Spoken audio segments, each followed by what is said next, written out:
So before we get started in our day, I wanted to share with you an article that I read this morning.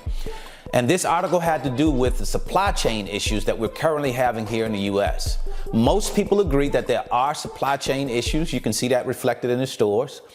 But there's a disagreement as to what the problem is. Now, some say, like the American Trucking Association has said, that the problem is due to driver shortage.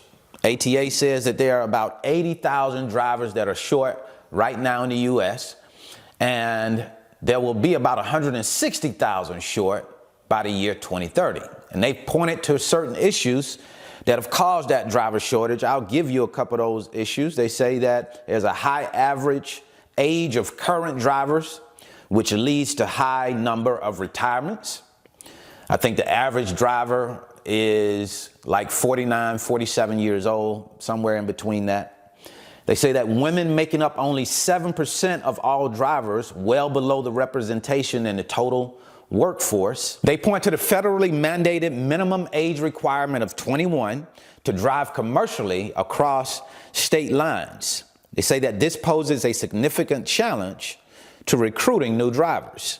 It also says that the pandemic caused some drivers to leave the industry, plus truck driver training schools trained far fewer drivers than normal in 2020.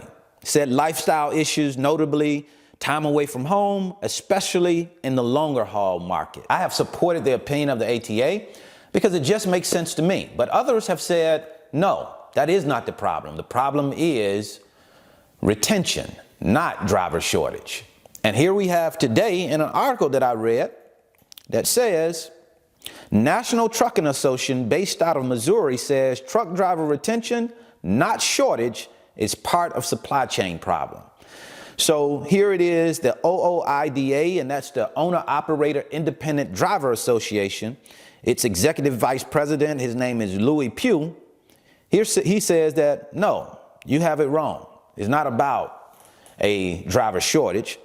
He says that there are over 400,000 new CDLs issued every year. He said there is no shortage. We just need to keep the drivers that we have. The same people that say that they need 80,000 drivers also report they have a 94% turnover rate. So he says, how can you report that you need 80,000 when you have 9 out of 10 drivers that you're not retaining? So he says it's not about driver shortage, it's about retaining the drivers. And he says, and a driving school he's familiar with had only 5% of its students still working in the industry after 1 year. So we see two different opinions. The ATA says it's a short. OOIDA says not really, not so much shortage, it's retaining. And then he goes on to say what the retention problem is. He said, here is your retention problem right here. He said, there's just so many ways out there where you can get taken advantage of. He said, mainly the time. Long haul drivers get paid by the mile. So if you're sitting at a dock for 8 hours, it doesn't cost the carrier anything at all.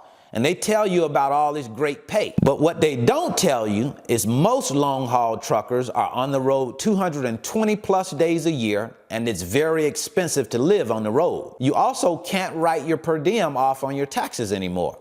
And many drivers work 70 hours a week. If you work 70 hours per week, 50 weeks a year, and get paid $50,000 a year, that's about $14.20 an hour, or 28 cents an hour, he says. The McDonald's across the street is hiring people at $15 an hour, and you can go home and sleep in your bed every night. Why would you want to drive a truck? Pugh goes on to say that there is a way to fix this retention issue. He says, number one, you pay the driver. Number two, you train the driver. And number three, you take care of the driver. He said, when you don't do these three things, you have retention issues. So now I must admit, those are some really interesting points made by Louis Pugh, the Owner Operators Independent Drivers Association's vice president. What do you think? Do you think it's a driver shortage problem, or do you think it's a retention problem? Because ATA makes some really good points as well. That's what I wanted to share with you today. Certainly hope this information has been helpful. Until the next time, I wish you the very best in your life and business. See you at the top because the bottom is much too crowded.